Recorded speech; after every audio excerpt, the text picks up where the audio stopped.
2020, o ano em que o mundo parou para enfrentar um vírus desconhecido que surgiu na China. Em todos os países foram adotadas medidas para conter a disseminação da Covid-19. No Brasil, o comércio fechou a porta por meses. O desemprego aumentou. No início da pandemia, o álcool em gel se tornou produto escasso e o uso de máscaras de proteção passou a ser obrigatório em todos os lugares. Tivemos que nos adaptar ao novo normal. E nesse novo normal, o distanciamento social se tornou regra. Muita gente saiu do escritório e teve que adotar o trabalho remoto. Todo mundo teve, de alguma forma, que se reinventar. E com a justiça, não foi diferente. Mais do que isso, ela foi procurada para decidir questões relacionadas à pandemia. Na retrospectiva 2020, você vai ver as medidas adotadas pelos tribunais superiores para assegurar que os brasileiros tivessem as demandas atendidas. E vai ver também os principais julgamentos do ano.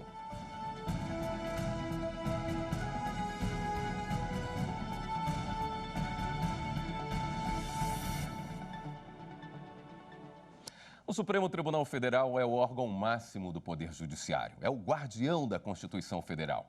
E em meio à pandemia, foi a Suprema Corte que mais decidiu questões relativas à Covid-19. Foram mais de 8.000 ações julgadas. Para que todos pudessem acompanhar o que estava sendo analisado, foi criado um painel no site do tribunal com o andamento de todos os processos. Para assegurar segurança jurídica ao povo brasileiro, a mais alta corte do país mudou a forma de trabalho para que todas as demandas fossem atendidas.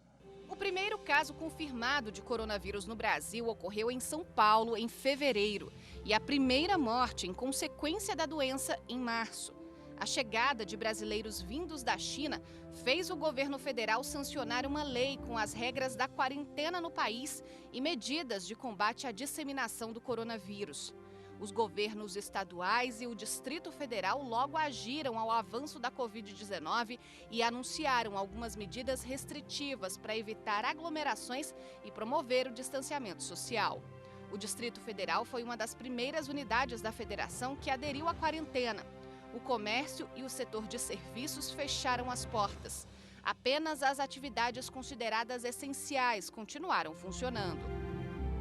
O Supremo Tribunal Federal logo tomou as iniciativas necessárias para evitar a disseminação do vírus na corte. 80% dos servidores passaram a trabalhar de forma remota. Para entrar no prédio só com o uso de máscara e temperatura aferida. Equipamentos com álcool em gel foram espalhados por diversos locais. Mas as mudanças não pararam por aí. Pela primeira vez na história, as sessões plenárias passaram a ser realizadas por videoconferência. Tanto as turmas quanto o plenário deixaram de ser realizadas as sessões por meio da presença física e passaram a ser realizadas de forma telepresencial. Um momento histórico para a Suprema Corte. Por unanimidade, os ministros do STF aprovaram uma norma que ampliou a possibilidade de julgamentos em ambiente virtual, inclusive com sustentações orais, em casos já previstos pelo regimento interno da Corte. E não demorou muito para o Supremo receber as primeiras ações questionando medidas adotadas pelos governos durante a pandemia. Para garantir transparência, o tribunal lançou o painel Covid-19 no site da Corte. A plataforma era atualizada de forma constante. Um dos processos que os ministros analisaram questionava a quem cabia decidir sobre a adoção de regras de isolamento, quarentena e restrição de transporte e trânsito em rodovias. 8 ministros seguiram o entendimento do ministro Marco Aurélio, relator da ação. O ministro Luiz Roberto Barroso se declarou suspeito por motivo de foro íntimo e não participou do julgamento. Os ministros reconheceram que compete tanto ao Executivo dos Estados, Distrito Federal e municípios o poder de decisão. Com isso, a liminar concedida pelo ministro Marco Aurélio foi confirmada pelo plenário. Na penúltima sessão do ano, julgamento sobre vacinas.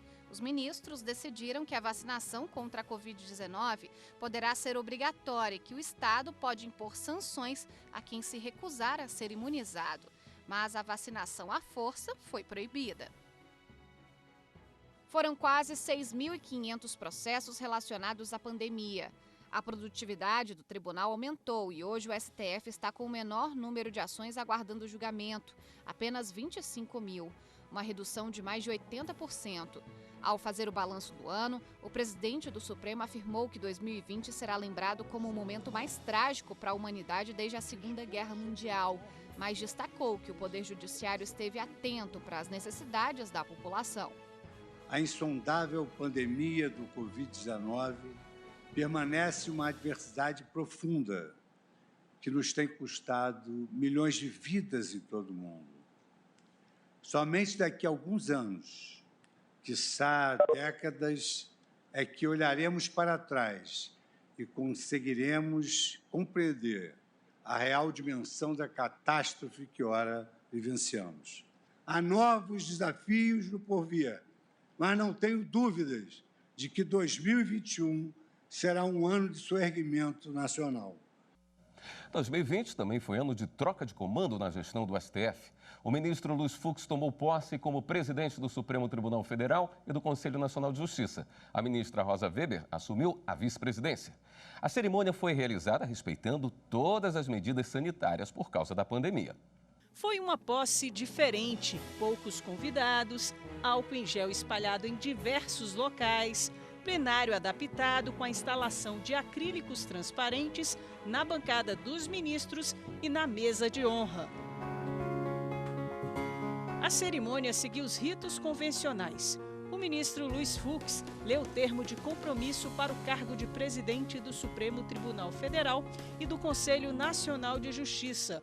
Bem e fielmente cumprir os deveres do cargo de presidente do Supremo Tribunal Federal e do Conselho Nacional de Justiça, em conformidade com a Constituição e as leis da República.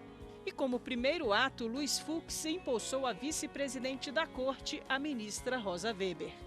Prometo bem e fielmente cumprir os deveres do cargo de vice-presidente do Supremo Tribunal Federal e do Conselho Nacional de Justiça. No primeiro discurso como presidente, Fux destacou os principais pontos de sua gestão.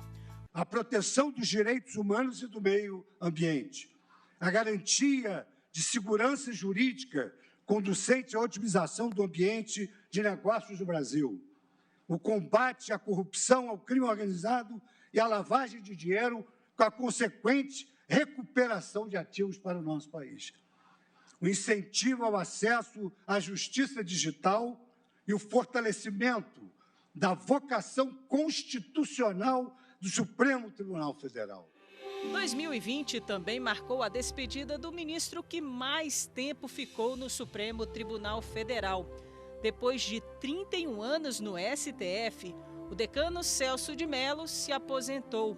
Na última sessão plenária, com a participação dele, o presidente Luiz Fux abriu espaço para as homenagens ao ministro. Gostaria de render uma breve, porém imperativa, homenagem ao nosso ministro decano. Digo imperativa tendo em mente o legado que deixa para esta corte, para a sociedade brasileira como um todo.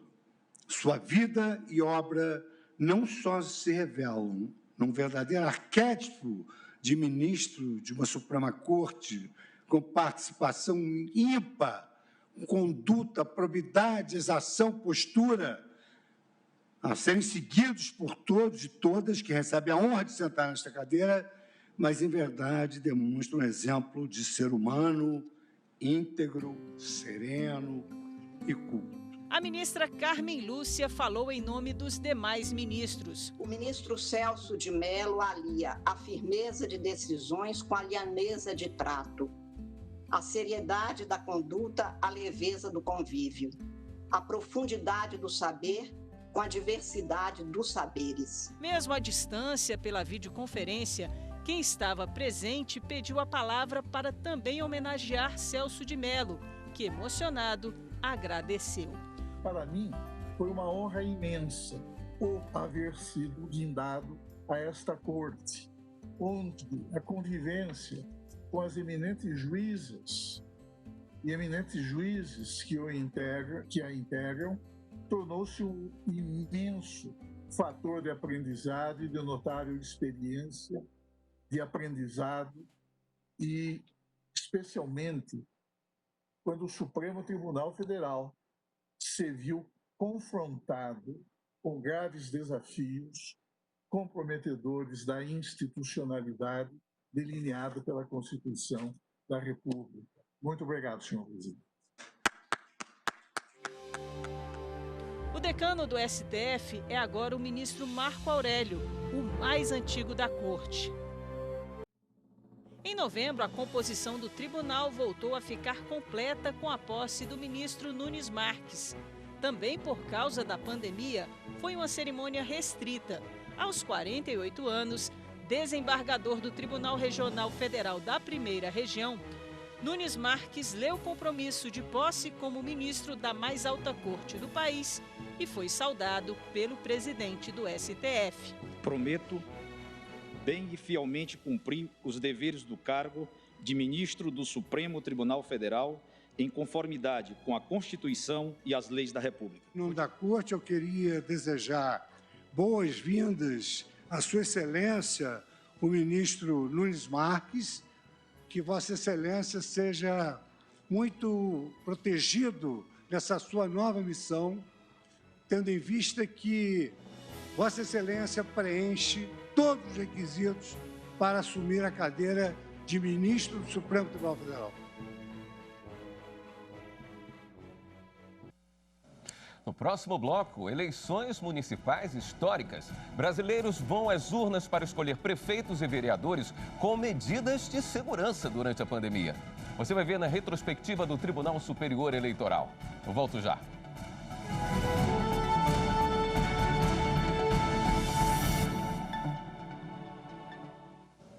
Estamos de volta com a retrospectiva 2020, um ano de muito trabalho na Justiça Eleitoral que começou com a posse do ministro Luiz Roberto Barroso como presidente do Tribunal Superior Eleitoral. O ministro Edson Fachin assumiu a vice-presidência da Corte. A cerimônia contou com um número reduzido de pessoas para evitar a disseminação do coronavírus. Apenas 4 ministros estavam no plenário do TSE. Luiz Roberto Barroso e Edson Fachin, que tomaram posse como presidente e vice do TSE, a ministra Rosa Weber, presidente anterior do tribunal, e Luiz Felipe Salomão, escolhido para falar em nome da Corte Eleitoral. Os demais ministros participaram da sessão solene por videoconferência, assim como o presidente da República, Jair Bolsonaro, o presidente do Senado Federal, Davi Alcolumbre, o presidente da Câmara dos Deputados, Rodrigo Maia, o procurador-geral eleitoral, Augusto Aras, o presidente da Ordem dos Advogados do Brasil, Felipe Santa Cruz, e o presidente em exercício do Supremo Tribunal Federal e do Conselho Nacional de Justiça, Luiz Fux.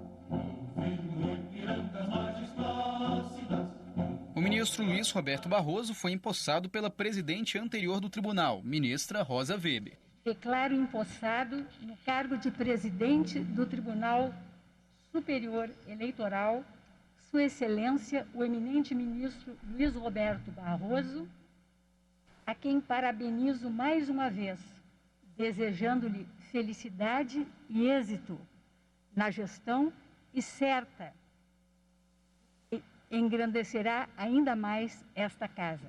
Já como presidente do TSE, o ministro Barroso conduziu a posse do ministro Edson Fachin na vice-presidência do tribunal. Declaro empossado, no cargo de vice-presidente do Tribunal Superior Eleitoral, Sua Excelência, o senhor ministro Luiz Edson Fachin. Ao falar em nome da Corte Eleitoral, o ministro Luiz Felipe Salomão ressaltou a importância do TSE para a democracia e elogiou o novo presidente do tribunal. O povo brasileiro olha na direção deste Tribunal Superior Eleitoral em busca de esperança, motor da democracia.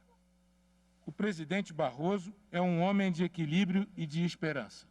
Também tiveram a palavra o procurador-geral eleitoral Augusto Aras e o presidente da Ordem dos Advogados do Brasil, Felipe Santa Cruz.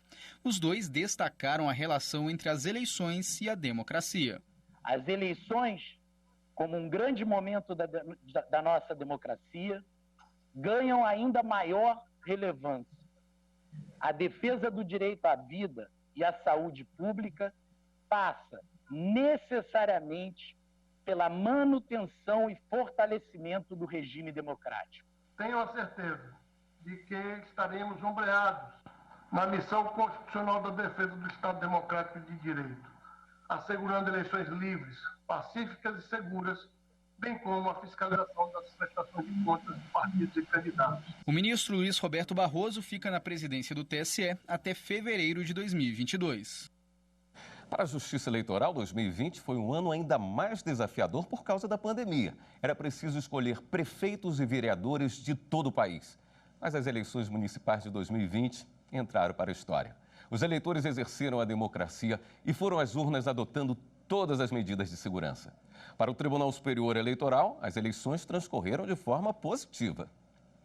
No dia 15 de novembro, o primeiro turno das eleições, mais de 113 milhões de eleitores foram às urnas em todo o país. Em comparação com as eleições de 2018, em que não havia pandemia, o índice de abstenção teve apenas um leve aumento que não chegou a 3%. O sistema da Justiça Eleitoral suportou tentativas de ataques virtuais, que estão sendo investigados pela Polícia Federal, o que não comprometeu o resultado das eleições, que apenas sofreu um atraso de um pouco mais de 2 horas para ser divulgado. E o aplicativo e-Título, que chegou a apresentar alguma estabilidade, foi baixado 13 milhões de vezes e permitiu que 600 mil eleitores justificassem a ausência no primeiro turno. O segundo turno das eleições municipais, que ocorreu no dia 29 de novembro, em 57 municípios, sendo 18 deles capitais, contou com a participação de mais de 26 milhões de pessoas, totalizando cerca de 70% dos eleitores. O comparecimento às urnas foi considerado positivo pelo presidente do TSE, ministro Luiz Roberto Barroso. Realizar eleições em meio a uma pandemia com mais de 70% de comparecimento não deixou de ser um fato que merece ser celebrado. A agilidade do processo eleitoral no segundo turno também foi destacada pelo presidente da Corte. As votações foram encerradas às 5 da tarde e 4 horas e 11 minutos depois, o país já conhecia o restante dos prefeitos que tomarão posse em 1º de janeiro de 2021. Barroso ainda ressaltou a segurança sanitária e os dados dos 2 turnos do pleito e reiterou que as urnas não são passíveis de hackeamento por não serem conectadas à internet e que os resultados são transmitidos por uma rede criptografada que possui diversas barreiras de segurança e são decodificadas pelos computadores do Tribunal Superior Eleitoral. As eleições municipais em Macapá foram um caso à parte esse ano. Por conta de apagões de energia elétrica que ocorreram no mês de novembro, só foi possível realizar o primeiro turno das eleições na capital do Amapá no dia 6 de dezembro. Um dia antes da votação, o presidente do TSE, ministro Luiz Roberto Barroso, fez questão de acompanhar os preparativos para a realização do pleito municipal. Barroso viajou até Macapá, participou dos trabalhos da Comissão de Auditoria da Urna Eletrônica, conversou com servidores e eleitores e se reuniu com integrantes do TRE do Amapá. É comovente a bravura e a resiliência do povo de Macapá, que deu a volta por cima e conseguiu realizar eleições depois de ter vivido uma crise por muitas semanas. E aqui vão os meus cumprimentos para a brava gente de Macapá. O trabalho da Justiça Eleitoral e a participação da sociedade no primeiro turno das eleições foi destaque no relatório preliminar da Missão de Observação Eleitoral da OEA, a Organização dos Estados Americanos. O protocolo de segurança e a transparência do Tribunal Superior Eleitoral foram citados no documento. Que a realização das eleições em plena pandemia seria um desafio, todo mundo já sabia. Protocolos, máscaras, distanciamento social. Mas uma frase resumiu a ida dos eleitores às urnas.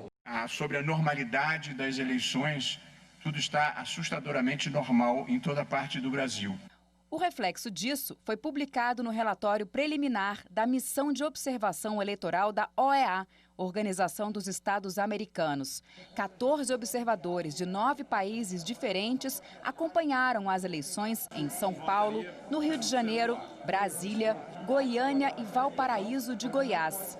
No relatório, o trabalho da Justiça Eleitoral e o compromisso da sociedade brasileira foram reconhecidos. Outro aspecto observado durante a missão foi o cumprimento das medidas sanitárias durante as eleições, na intenção de evitar o contágio pela Covid-19. A transparência na hora de prestar esclarecimentos à população também foi destaque. Diante da tentativa de ataque ao sistema do tribunal por meio de acessos em massa, o TSE fez questão de explicar a todos o que estava acontecendo, assim como o caso da lentidão na apuração dos votos.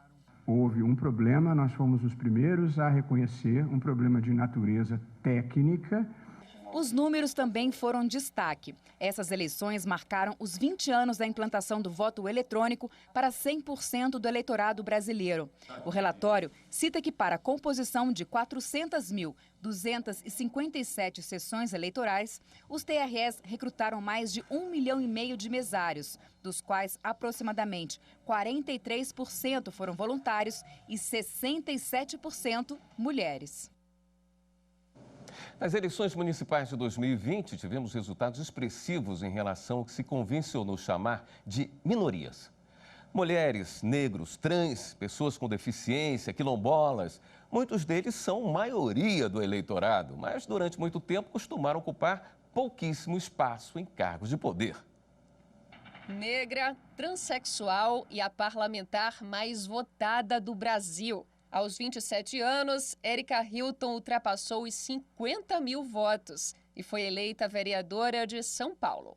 Eu acho que isso representa uma ruptura, ainda que a pequeno passo, de um processo estigmatizador e excludente dos nossos corpos e das nossas pautas, das nossas vidas. Érica é uma das 30 pessoas trans que foram eleitas para câmaras municipais em 2020. Os dados são da Associação Nacional de Travestis e Transsexuais. Ela também representa uma das mais de 10 mil mulheres escolhidas para assumir cargos nos poderes executivo e legislativo locais no pleito deste ano. Portanto, 15,8% do total de pessoas eleitas em 2020, segundo o TSE, um aumento de 2,4% em relação ao pleito de 2016, em que mais de 9 mil mulheres se elegeram. A partir de 1º de janeiro de 2020, o Brasil terá 648 prefeitas, 882 vice-prefeitas e 9.055 vereadoras. Uma dessas vereadoras, além de se destacar por integrar uma minoria feminina eleita, também representa a comunidade das pessoas com deficiência. Isabelle Dias tem 30 anos de idade e é a primeira vereadora surda de Paranaguá, no Paraná.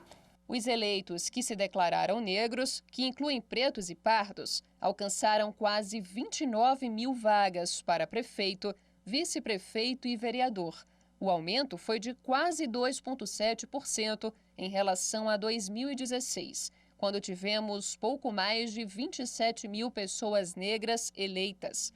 Um dos escolhidos em 2020 foi Júnior Martins, para a Câmara Municipal de Montes Claros, em Minas Gerais.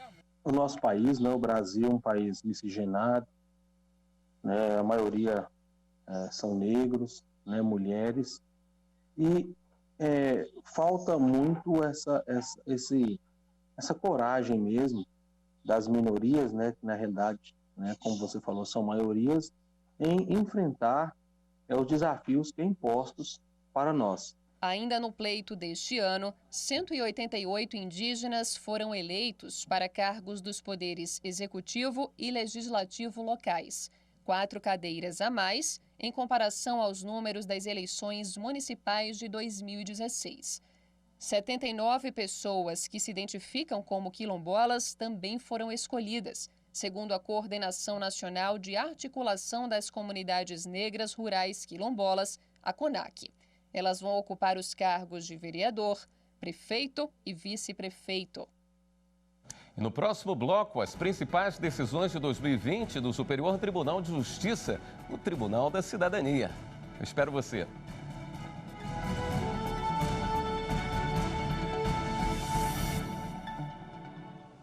O Superior Tribunal de Justiça é a corte responsável por uniformizar a interpretação da lei federal em todo o Brasil. É dele a responsabilidade de dar uma solução definitiva dos casos civis e criminais que não envolvam matéria constitucional nem a justiça especializada.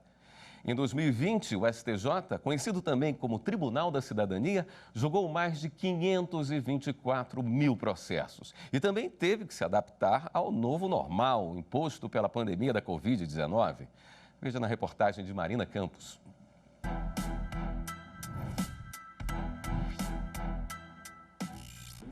Direito à liberdade, a uma família, acesso a um plano de saúde. Em 2020, o Superior Tribunal de Justiça analisou e julgou mais de 300 mil processos que impactam diretamente na vida de muitos cidadãos.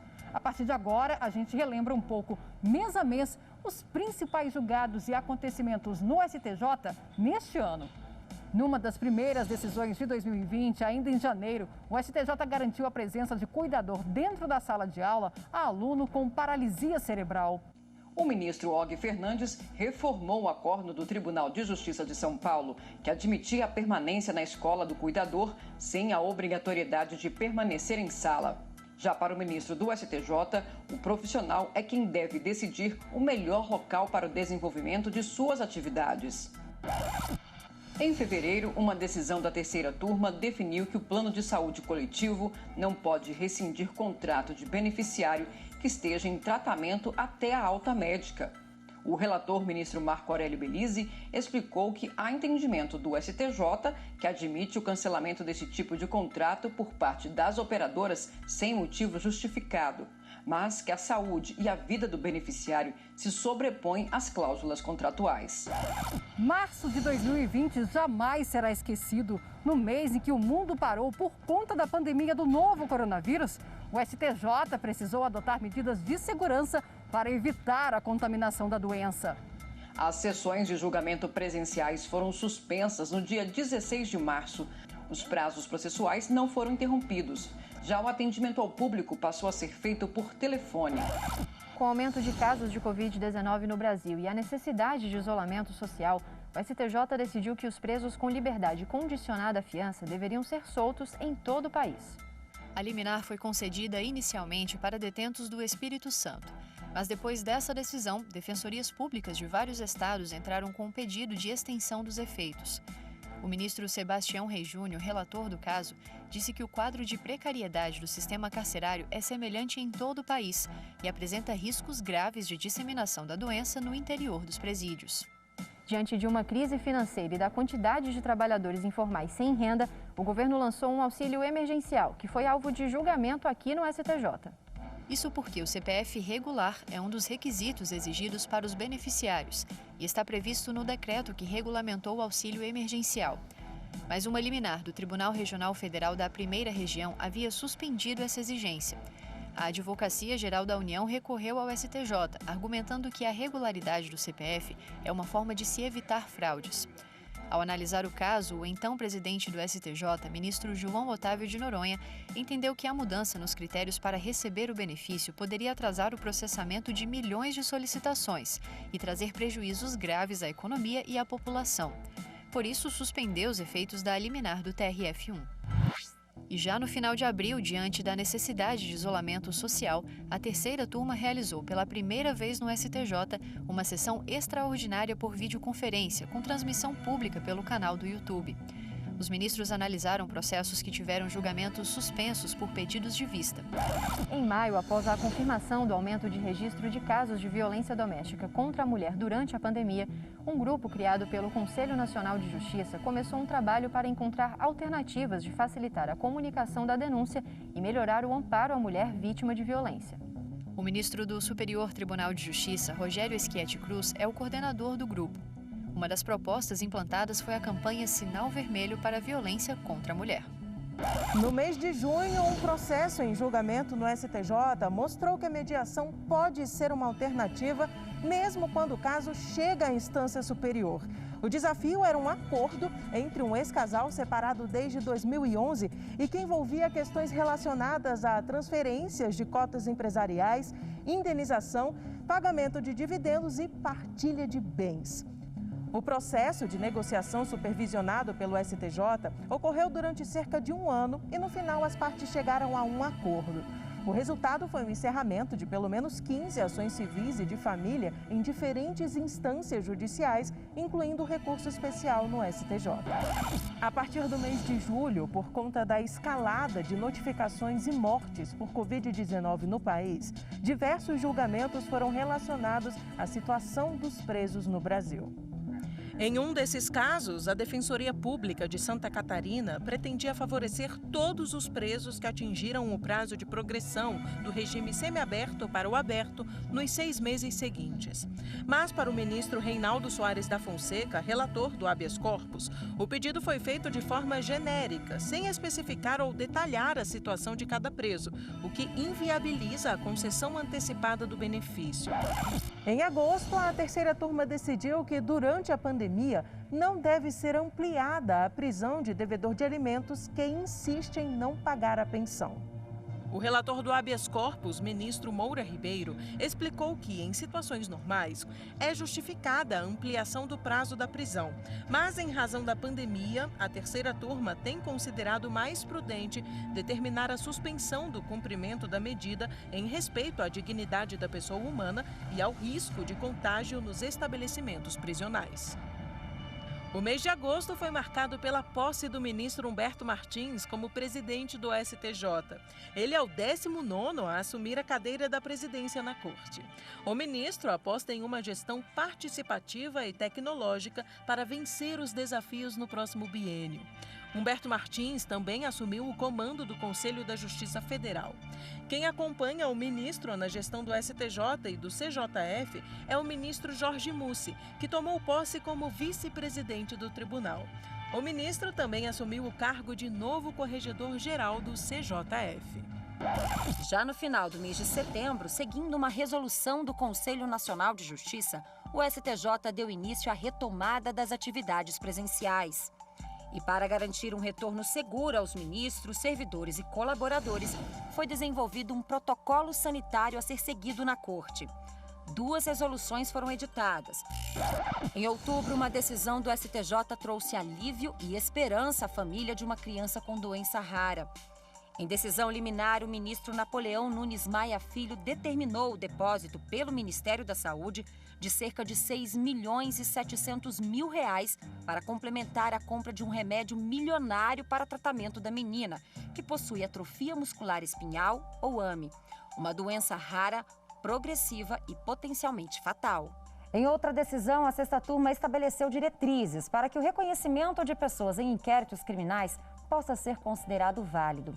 Isso porque, no caso em julgamento, o acusado de participação em assalto foi condenado em primeira e segunda instâncias apenas com base na declaração de vítimas, que dizem tê-lo identificado em uma foto apresentada pela polícia.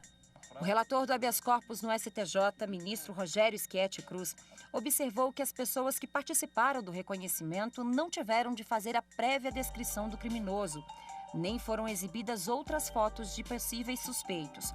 Para o ministro, a não observância dessas formalidades legais para o reconhecimento leva à nulidade do ato. Desta forma, a turma decidiu conceder habeas corpus e absolver um homem acusado de roubo. Em novembro, durante a transmissão por videoconferência das sessões de julgamento das turmas, o STJ sofreu o pior ataque hacker já realizado contra uma instituição pública brasileira. Uma verdadeira força-tarefa foi criada para o restabelecimento das atividades da Corte. Durante o período de 3 a 10 de novembro, as sessões de julgamento foram suspensas e o ministro-presidente ficou no plantão judiciário resolvendo as questões mais urgentes que chegavam à Corte. Apesar de tantos desafios, o STJ superou várias metas estabelecidas no plano de gestão para 2020, antes mesmo do encerramento do ano, como a meta 1, que previa julgar uma quantidade maior de processos do que os distribuídos no ano corrente. O cidadão brasileiro pode contar com o esforço e com a participação incondicional do Tribunal da Cidadania para a entrega de uma prestação jurisdicional célere, efetiva e justa, que atenda aos anseios dos jurisdicionados e da sociedade. O STJ está alerta, vigilante e atuante, respondendo com brevidade todos os questionamentos dos jurisdicionados e da sociedade brasileira. Justiça de qualidade, efetiva, rápida e justa, torna-se, assim, garantia do Estado democrático de direito. De mãos dadas, magistratura e cidadania.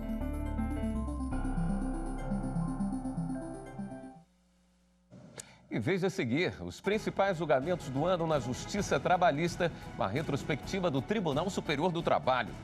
Até já!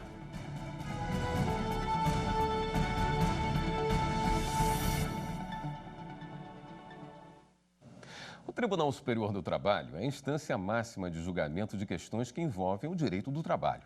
Mesmo com a pandemia em 2020, o TST manteve as atividades institucionais de forma remota. O tribunal esteve atento às mudanças que ocorreram no país. Você vai ver agora as principais iniciativas na reportagem especial de Luana Carvalho. Um ano de dificuldades e adaptações. Diante de tantos desafios, a direção do Tribunal Superior do Trabalho adotou medidas para prevenir o contágio pelo novo coronavírus e garantir o funcionamento do tribunal, evitando prejuízos a trabalhadores e empresas. A prestação jurisdicional e de serviços passou a ser feita por meio remoto. Apenas os serviços essenciais se mantiveram presencialmente, como segurança e tecnologia da informação, por exemplo. Sessões telepresenciais de julgamento foram transmitidas em tempo real em rede social de amplo alcance, gravadas e armazenadas em meio eletrônico disponibilizado pelo TST. Audiências de conciliação e mediação também foram realizadas telepresencialmente com eficácia e agilidade, garantindo soluções equilibradas e segurança jurídica. A comunicação de advogados, partes e membros do Ministério Público com servidores e ministros passou a ser por telefone ou de forma online, inclusive quanto ao protocolo de petições e a prática de atos processuais. Ciente da crise financeira causada pela pandemia, a Justiça do Trabalho intensificou a busca por valores remanescentes em contas judiciais pelo Projeto Garimpo. Esses valores foram convertidos em renda para a União para auxiliar no combate à Covid-19. A Justiça do Trabalho também se empenhou na missão de executar os débitos oriundos de processos trabalhistas. Com o slogan "O seu direito não pode esperar", a 10ª Semana Nacional da Execução Trabalhista mobilizou os tribunais do trabalho de todo o país para solucionar o maior número de processos em que os devedores não pagaram os valores reconhecidos em juízo. O processo judicial eletrônico passou por atualizações. Com a versão 2.6, os usuários ganharam diversas melhorias e novas funcionalidades, entre elas o novo módulo de registro e consulta de penhoras para agilizar, organizar e dar mais segurança às ordens determinadas. A partir de agora, também é possível fazer a assinatura digital pelo celular ou tablet por meio do aplicativo JTE. E uma rotina de automatização irá fazer uma verificação ampla e automática na triagem inicial dos processos, tornando mais fácil e rápida essa fase processual. E as novidades não pararam por aí. A Justiça do Trabalho não mediu esforços para alertar sobre os riscos do trabalho infantil motivados pelos impactos da pandemia. Em parceria com o Ministério Público do Trabalho, foi lançada a campanha nacional Covid-19, agora mais do que nunca protejam crianças e adolescentes do trabalho infantil. A ação esteve alinhada à iniciativa global proposta pela Organização Internacional do Trabalho. O objetivo foi conscientizar a sociedade e o Estado sobre a necessidade de maior proteção às crianças, principalmente durante crises sanitárias. Os rappers Emicida e Drica Barbosa participaram da campanha lançando uma música inédita sobre o tema, intitulada Sementes. É muito triste, muito cedo, é muito covarde, cortar infâncias pela metade. Foram divulgados ainda 12 vídeos com depoimentos de pessoas que trabalharam na infância e hoje percebem os impactos negativos desta experiência. Me tornei assim, um adulto frustrado. O trabalho infantil roubou. A minha infância roubou o conhecimento de mim. O trabalho infantil na vida de uma criança que se torna um adulto frustrado, roubador de sonhos. Também foram realizados webinários sobre trabalho infantil no contexto da pandemia. O programa Trabalho Seguro da Justiça do Trabalho voltou a atenção aos riscos para a saúde em tempos de pandemia, acidentes de trabalho, transtornos mentais e a construção do trabalho seguro e decente foram assuntos discutidos em lives com especialistas no assunto. Todos esses esforços fazem parte do comprometimento da Justiça do Trabalho com a sociedade. Mesmo com a pandemia, o Tribunal Superior do Trabalho conseguiu aumentar a produtividade. O TST julgou em 2020 cerca de 300 mil processos, 6% a mais do que em 2019. Foram ações que impactaram empresas e a vida de milhares de trabalhadores. Confira como foi o trabalho do TST em 2020 na reportagem de Pablo Lemos. Diante dos desafios impostos pelas medidas de combate à pandemia de Covid-19, o Tribunal Superior do Trabalho manteve a produtividade e as atividades institucionais. Além dos julgamentos de ações individuais, o tribunal analisou importantes casos envolvendo negociações coletivas, como a greve dos Correios, que durou 35 dias. O conflito teve início quando a empresa brasileira de Correios e Telégrafos afirmou que manteria apenas o que é previsto pela Constituição Federal e somente 9 cláusulas da norma coletiva anterior. Mas os ministros da seção de dissídios coletivos, em sessão remota, ampliaram para 29 os itens a serem cumpridos. A decisão também afastou a abusividade da greve e definiu o reajuste salarial de 2,6% aos empregados. Outra negociação coletiva mediada pela Justiça do Trabalho evitou a greve dos empregados da Casa da Moeda. Uma proposta apresentada pelo ministro Ives Gandra foi aceita pelas partes e pôs fim ao dissídio coletivo.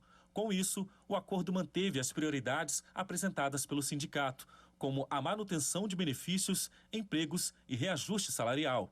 No mundo do futebol, uma partida do Campeonato Brasileiro também foi parar na Justiça do Trabalho. O jogo do primeiro turno entre Palmeiras e Flamengo quase não aconteceu em São Paulo.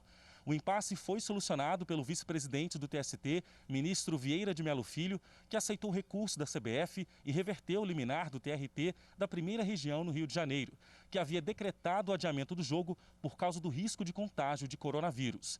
Segundo o vice-presidente do TST, só participariam da partida os atletas que não testaram positivo para a Covid-19. O ministro ressaltou também que o regional não teria competência e jurisdição para suspender a partida em outro estado. Sendo assim, Palmeiras e Flamengo se enfrentaram em 27 de setembro.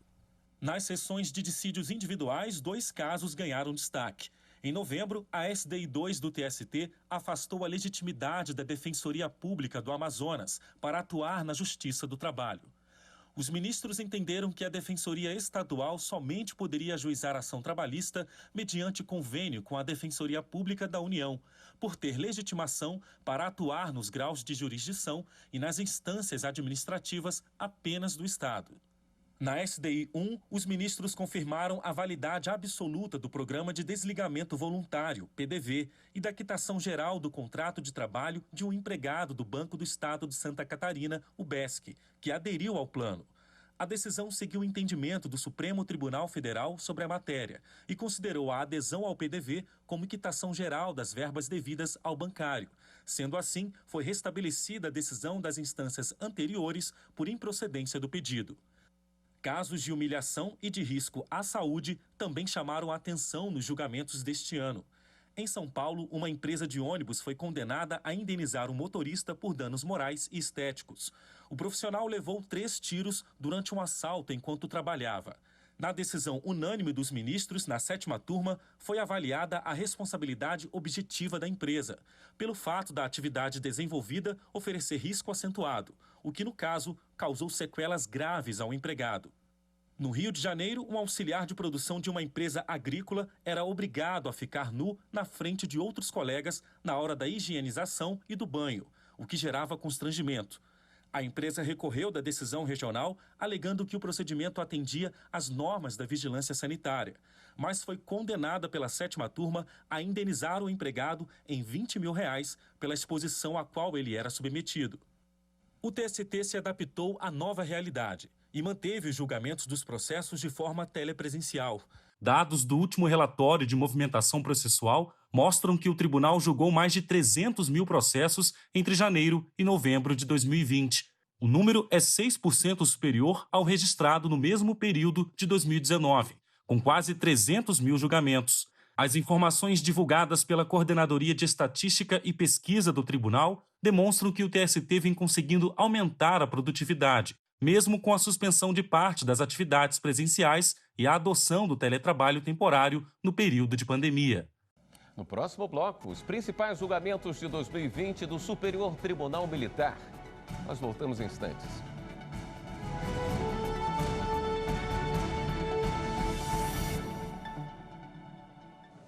A Justiça Militar é a mais antiga do país. São mais de 200 anos de história. Ela julga os crimes previstos no Código Penal Militar e tem como principais jurisdicionados os militares das Forças Armadas, mas em alguns casos pode julgar até civis. O Superior Tribunal Militar é a instância máxima e também adotou rigorosas medidas sanitárias em 2020 para que os julgamentos continuassem sendo realizados com segurança. Servidores e colaboradores passaram a trabalhar de outras formas durante a pandemia. Confira na reportagem de Judite Aragão.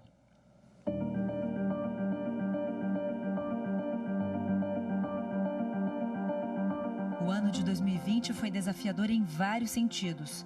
A pandemia causada pelo novo coronavírus abalou as estruturas da sociedade como a conhecíamos. Tivemos que aprender a conviver à distância e reaprender a trabalhar, seja nos serviços essenciais ou remotamente. O Superior Tribunal Militar, pensando na saúde dos servidores e colaboradores, tomou frente para impedir o contágio do novo coronavírus. Desde março, a Corte estabeleceu protocolos internos em caso de suspeita de infecção. Também restringiu o acesso ao público externo nas áreas de uso coletivo, como a biblioteca e o museu. O atendimento passou a ser feito por meio eletrônico ou por telefone. O teletrabalho foi implantado para proteger os servidores em situações mais vulneráveis. Essa maratona de mudanças foi a primeira dentre muitas outras que o tribunal enfrentou ao longo do ano de 2020. Com o avanço do vírus, as medidas precisaram ser ainda mais severas. O STM cancelou as sessões de julgamento de forma presencial no plenário por prazo indeterminado e suspendeu todos os serviços não essenciais. Já as atividades consideradas essenciais foram prestadas prioritariamente de forma remota. Um esquema de rodízio foi adotado para os casos em que as presenças de magistrados ou de servidores fossem indispensáveis. Apenas os serviços necessários à manutenção mínima do tribunal permaneceram presencialmente. As ações tomadas pelo Superior Tribunal Militar seguiram as diretrizes do Conselho Nacional de Justiça, que uniformizou o funcionamento dos serviços judiciários para combater a proliferação do coronavírus e garantir o acesso à justiça durante a pandemia. Ainda bem que a gente consegue se reinventar e, com a ajuda da tecnologia, tudo fica um pouco mais fácil. Os processos judiciais que tramitam no STM passaram a ser julgados virtualmente. E é possível acompanhar tudo por meio do Sistema de Processo Judicial Eletrônico, o EPROC. Por meio desse programa, as partes e os interessados conseguem acompanhar o julgamento em tempo real, como o voto do relator e do revisor, bem como o posicionamento da Corte. Em um segundo momento, foi a vez da videoconferência entrar em cena. O tribunal estabeleceu critérios para que as partes possam se manifestar, além da concordância entre o relator e o revisor para a realização dessa modalidade. As regras sobre o funcionamento e o acesso ao plenário foram detalhadas no site do tribunal, para que não houvesse dúvidas aos operadores do direito. A partir daí, as sessões de julgamento realizadas por videoconferência passaram a ser transmitidas ao vivo e estão disponíveis no YouTube e no portal do STM.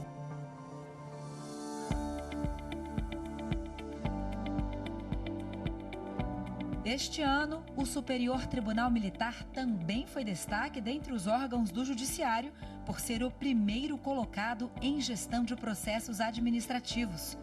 Foi o resultado da ação coordenada de auditoria de 2019, realizada pelo Conselho Nacional de Justiça, que avaliou a gestão documental em todos os integrantes do Poder Judiciário. O objetivo era avaliar o bom funcionamento da Justiça e seus procedimentos. Nessa avaliação, o STM recebeu a primeira colocação no quesito de processos administrativos e a 6ª posição nos processos judiciais, estando à frente de todos os tribunais superiores do país. Para fazer essa avaliação, o CNJ considerou a criação, manutenção, utilização e prazos de conservação dos documentos gerados, assim como o encaminhamento final para a conservação permanente ou descarte. A Secretaria de Controle Interno do Tribunal foi a responsável por organizar todas essas informações e enviar ao CNJ. Para chegar a esse resultado, foram remodeladas a rotina de processamento, armazenamento, classificação e compartilhamento desses documentos, tanto no meio físico como no digital. Tudo isso foi pensado para trazer mais transparência e eficiência às práticas do STM, com o objetivo de trazer mais benefícios para o cidadão. 2020 é o ano em que se comemora o centenário das auditorias militares da Justiça Militar da União. Foi em 30 de outubro de 1920 que a primeira instância da JMU foi organizada e instalada em todo o país, por meio do Decreto 14.450, que instituiu o Código de Organização Judiciária e Processo Militar. No decorrer de sua trajetória, as auditorias acompanharam as mudanças políticas e sociais do nosso país, com processos que fazem parte da nossa história. Um exemplo foi o ano de 1944, durante a Segunda Guerra Mundial. Mais de 25 mil soldados e oficiais da Força Expedicionária Brasileira combateram na Itália contra as tropas do Eixo. Nesse contexto, esteve presente a Justiça Militar, quando 2 auditorias foram criadas e transferidas a bordo de um navio da Marinha Americana para a Itália em outubro de 1944, permanecendo por cerca de 1 ano. Um processo marcante e mais recente na história do país foi a condenação de controladores de voo da aeronáutica no ano de 2007. Os militares foram acusados de motim durante uma crise no controle de tráfego aéreo ao realizar paralisações em vários aeroportos do país. O caso, que ficou conhecido como o apagão aéreo, gerou atrasos e cancelamentos de voos. As auditorias militares são a primeira instância dessa justiça especializada, responsável por julgar crimes militares dentro do território brasileiro ou até mesmo os ocorridos no exterior, no caso de missões de paz da ONU ou em países para os quais os militares das Forças Armadas são enviados. Atualmente, são 19 auditorias que estão distribuídas em 12 circunscrições judiciárias militares. O julgamento é realizado por meio de seus conselhos de justiça. Cada conselho é formado por um juiz federal da Justiça Militar da União e por 4 oficiais das Forças Armadas. A primeira instância da JMU tem jurisdição mista para julgar os processos relativos à Marinha, ao Exército e à Aeronáutica. Ela também é responsável por julgar civis que atentarem contra estes ou contra os seus integrantes em razão da atividade militar. Cada auditoria conta com um membro do Ministério Público Militar que atua na defesa dos interesses públicos gerais e das Forças Armadas. O juiz federal dirige o Serviço de Auditoria Militar, presidindo o Conselho de Justiça. Atualmente, a primeira instância possui 38 juízes federais da Justiça Militar e mais um como juiz auxiliar da Corregedoria da JMU.